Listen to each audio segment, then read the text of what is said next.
السلام علیکم ورحمۃ اللہ وبرکاتہ. بسم اللہ الرحمن الرحیم. هو بالاہتداء حقیق. نبی کریم صلی اللہ تعالی علیہ وسلم کی ذات وہ ذات ہے جو اس بات کے لائق ہے کہ آپ سے ہدایت حاصل کی جائے.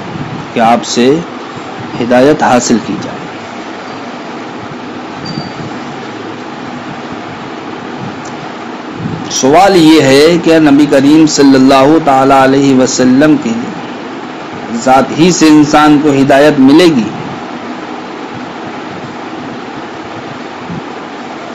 تو اس کا جواب یہ اللہ رب العزت نے ہم کو عطا فرمایا کہ ہاں، اللہ رب العزت نے ہمارے نبی صلی اللہ تعالی علیہ وسلم کی ذات کو ایسا مبارک و مسعود ذات بنایا ہے کہ آپ ہی کے ذریعے سے انسان کو ہدایت مل سکتی ہے، اور آپ کو چھوڑ کر انسان کو ہدایت کہیں نہیں مل سکتی. کیونکہ اللہ رب العزت قرآن مقدس میں ارشاد فرماتا ہے انک لتہدی الی صراط مستقیم. بے شک اے محبوب، آپ ہی لوگوں کو سیدھے راستے کی ہدایت دینے والے ہیں، سیدھے راستے کی راہ دکھلانے والے ہیں. تو پتہ چلا کہ نبی کریم صلی اللہ تعالی علیہ وسلم کی ذات ہی اس بات کے لائق ہے کہ آپ کی ذات ہی سے ہدایت حاصل کی جائے، جس پر قرآن پاک شاہد ہے انک لتہدی الی صراط مستقیم. ترکیبی اعتبار سے ہوا بالاہتداء حقیق، یہ دو احتمال لگتا ہے. پہلا احتمال تو یہ ہے کہ ما قبل میں جو لفظ ہدا کو ذکر کیا گیا ہے، اس لفظ ہدا کا ہوا بالاہتداء حقیق، یہ پورا جملہ کیا ہو؟ صفت. دوسرا ترکیبی احتمال یہ ہے کہ ہوا بالاہتداء حقیق یہ حال ہو، حال. اب یا تو یہ حالین مترادفین کے قبیل سے ہوگا یا پھر حالین متداخلین کے قبیل سے ہوگا. پہلے آپ یہ سمجھیں کہ حالین مترادفین کس کو کہا جاتا ہے اور حالین متداخلین کس کو کہا جاتا ہے. تو شارح نے ہماری رہنمائی یہ کی کہ حالین مترادفین کہتے ہیں کہ ایک ذوالحال ہو، اس ایک ذوالحال کے دو حال ہوں، ایک ذوالحال کے دو حال ہوں تو ان کو حالین مترادفین کہا جاتا ہے. اور حالین متداخلین کس کو کہتے ہیں؟ تو سنو، حالین متداخلین کہتے ہیں کہ دو ذوالحال کے دو حال ہوں، لیکن دوسرا والا حال پہلے والے حال میں کیا ہو؟ داخل ہو. دوسرا والا حال پہلے والے حال میں داخل ہو، بئی صورت داخل ہو کہ پہلا والا جو حال ہے اس کے اندر ایک ضمیر ہو، وہ ضمیر کیا بن رہی ہو؟ ذوالحال بن رہی ہو دوسرے والے حال کے لیے. ایسی صورت میں دوسرا والا حال کیا ہو جائے گا؟ پہلے والے حال میں داخل ہو جائے گا، تو اس کو کہیں گے حالین متداخلین.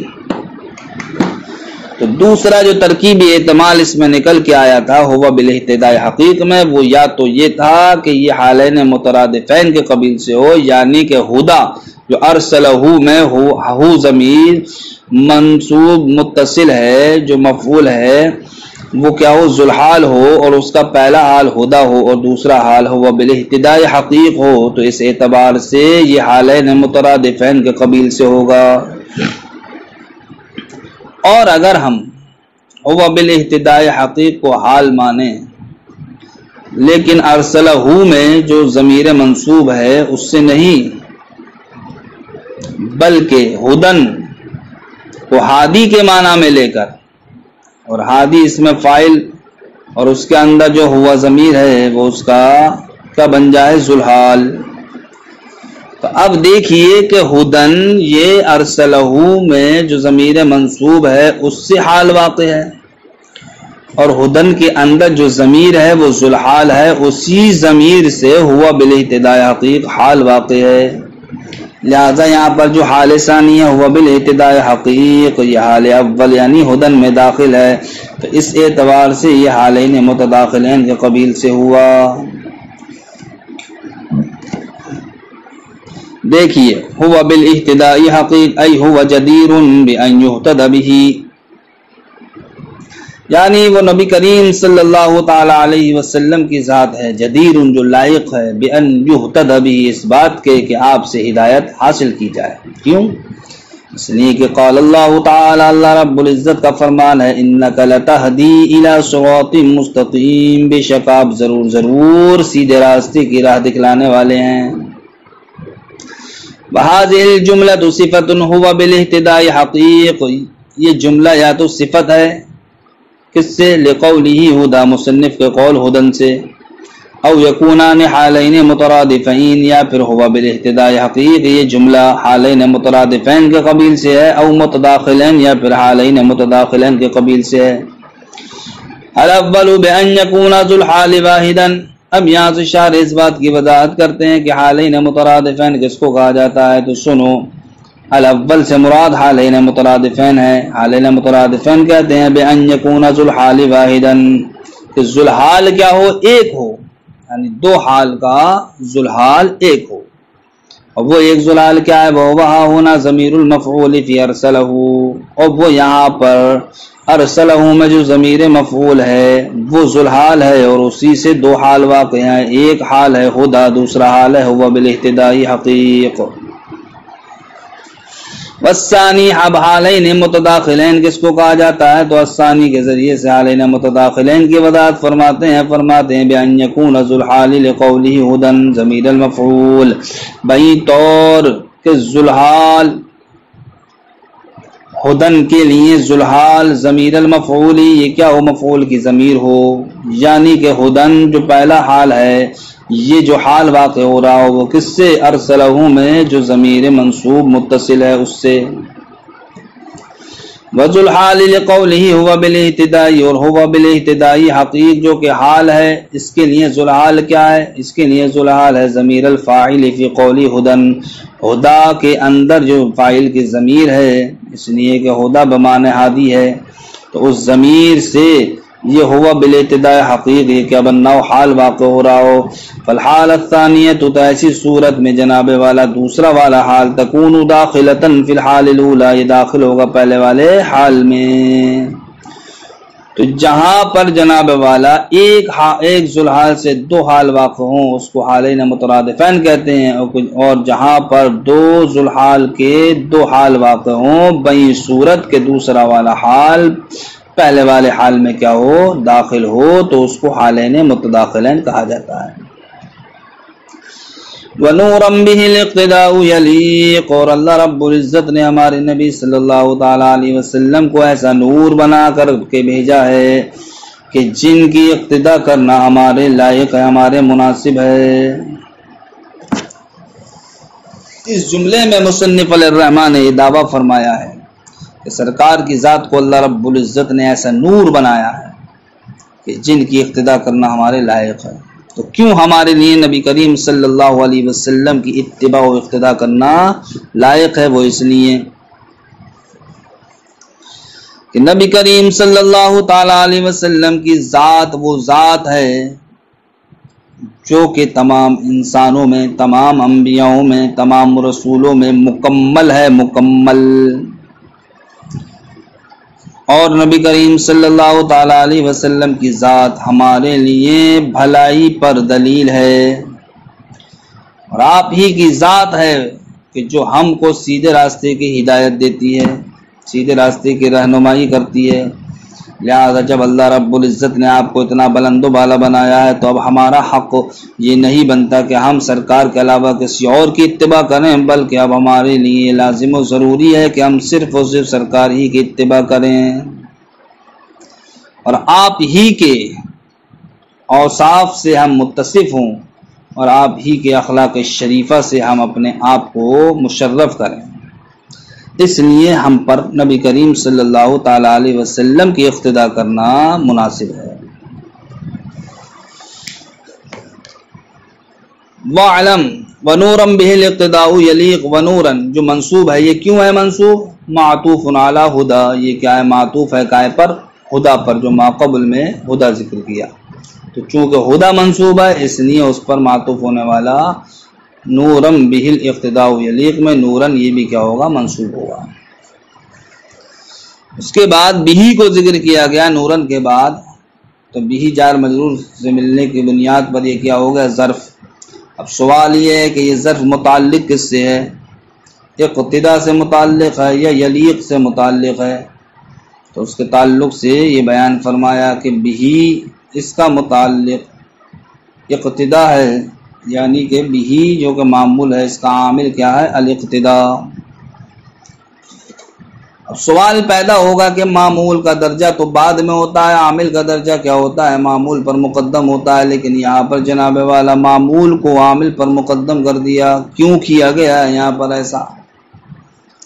اس کا جواب ہم کو شارح نے یہ عطا فرمایا کہ یہاں پر جو ظرف کو مقدم کیا گیا ہے وہ حصر کے فائدہ حاصل کرنے کے لیے، اس لیے کہ آپ جانتے ہیں عربی کا قاعدہ ہے کہ جس کا درجہ مؤخر کرنا ہو اگر ہم اس کو مقدم کر دیں، یعنی کہ بعد میں آنے والی چیز کو اگر ہم پہلے لیا ہے پہلے، تو یہ پہلے لانا، تقدیم کرنا، یہ حصر کا فائدہ دیتا ہے۔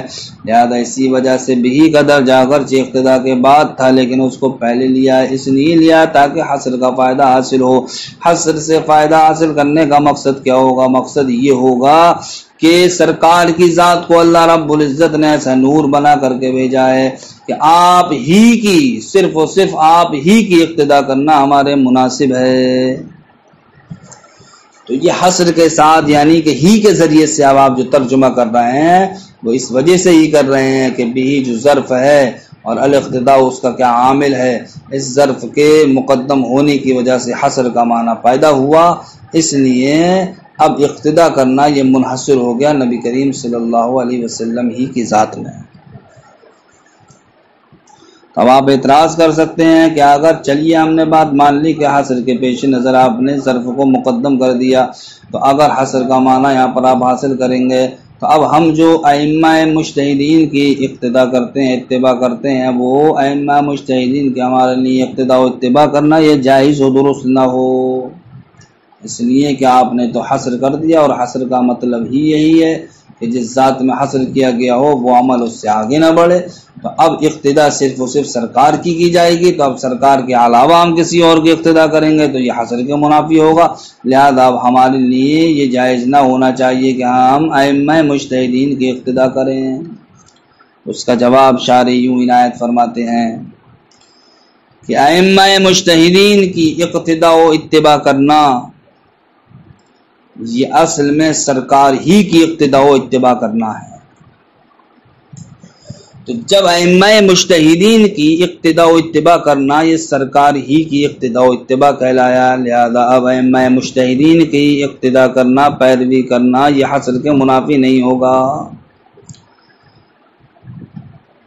یہ آپ نے کیسے کہہ دیا کہ ائمہ مجتہدین کی اتباع و پیروی کرنا اس سرکار ہی کی اتباع و پیروی کرنا ہے؟ اس پر آپ کے پاس کیا دلیل ہے؟ تو سنو میرے پیارو، دلیل ہمارے پاس یہ ہے کہ ائمہ مجتہدین یہ سرکار ہی کی شریعت کے حامل ہیں، سرکار ہی کی لائے ہوئی شریعت کے اٹھانے والے ہیں، اور ائمہ مجتہدین سرکار ہی کی شریعت مطہرہ کی تبلیغ کرنے والے ہیں، اپنے پاس سے کچھ نہیں کہتے ہیں، جو کچھ بھی کہتے ہیں وہ اس سے بتاتے ہیں کہ جو نبی کریم صلی اللہ تعالی علیہ وسلم کی شریعت مطہرہ ہے۔ لہذا ائمہ مجتہدین کی اتباع و اقتداء کرنا یہ سرکار کے علاوہ کی اتباع و اقتداء کرنا نہیں ہوا، بلکہ سرکار ہی کی اتباع و اقتداء کرنا ہوا۔ جب ائمہ مجتہدین کی اقتداء و اتباع کرنا سرکار ہی کی اقتداء و اتباع کرنا ہے تو یہ حصر کے منافی نہیں ہوگا۔ دیکھیے فرماتے ہیں وَعْلَمْ أَنَّ الاتباع لَهُ يَلِيقُ بِنَا، آپ جان لیجئے کہ نبی کریم صلی اللہ علیہ وسلم ہی کی اتباع ہمارے مناسب ہے۔ کیوں؟ لأنہ کمال لنا، اس لیے کہ سرکار کی ذات ہمارے لیے کمال ہے، ودلیل لنا علی الخیرات، اور سرکار ہی کی ذات ہمارے لیے بھلائی پر دلیل ہے، وہادینا الی الصراط المستقیم، اور سرکار ہی کی ذات ہم کو راہ دکھلاتی ہے سیدھے راستے کی، فلا یحق لنا، تو اب ہمارے لیے حق نہیں ہے، الا اتباعہ، مگر یہ کہ ہم سرکار ہی کی ذات کی اتباع کریں، والاتصاف باخلاقہ الشریفہ، اور متصف ہوں سرکار ہی کے اخلاق شریفہ سے، فاوصاف المنیفہ، اور نبی کریم صلی اللہ علیہ وسلم کے مبارک و مسعود اوصافی سے ہم متصف ہوں۔ وتقدیم الظرف ونورا به الاقتداء میں جو لفظ بھی ہے وہ کیا ہے؟ ظرف ہے، اور وہ اقتداء پر مقدم ہے، تو اسی تقدیم کے تعلق سے شارح بیان فرماتے ہیں ظرف کو مقدم کرنا لقصد الحصر المفید، یہ حصر کے ارادے کی وجہ سے ہے جو اس بات کا فائدہ دیتا ہے کہ ان دینہ والاسلام ناسخ لسائر الادیان، کہ نبی کریم صلی اللہ علیہ وسلم کا دین تمام ادیانوں کے لیے ناسخ ہے، تمام ادیان کے لیے ناسخ ہے، ناسخ۔ تو جب سرکار کا لایا ہوا دین باقی تمام ما قبل کے دینوں کے لیے ناسخ ہو گیا، تو اب ہمارے لیے صرف اور صرف یہی بچا کہ ہم سرکار ہی کی اتباع و اقتداء کریں، آپ کے علاوہ کسی کی اتباع و اقتداء نہ کریں۔ وَاقْتِدَاءُ الْأَئِمَّةِ الْمُجْتَهِدِينَ اقتداء بِهِ فِي الْحَقِيقَةِ، اب وہی سوال، جب سرکار ہی کی ہم اقتداء کریں گے تو اب آپ کے علاوہ کی اقتداء کرنا یہ ہمارے لیے باعث ننگوار ہوگا، گناہ ہوگا، تو پھر ہم ائمہ مجتہدین کی اقتداء کیوں کرتے ہیں؟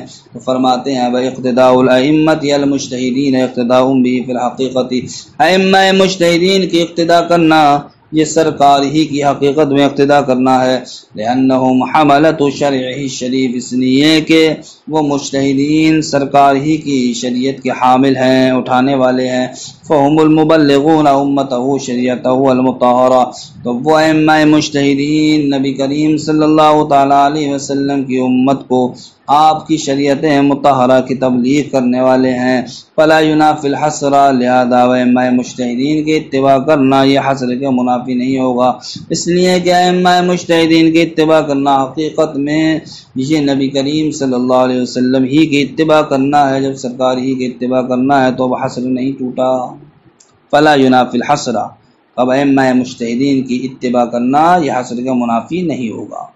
السلام علیکم ورحمۃ اللہ وبرکاتہ۔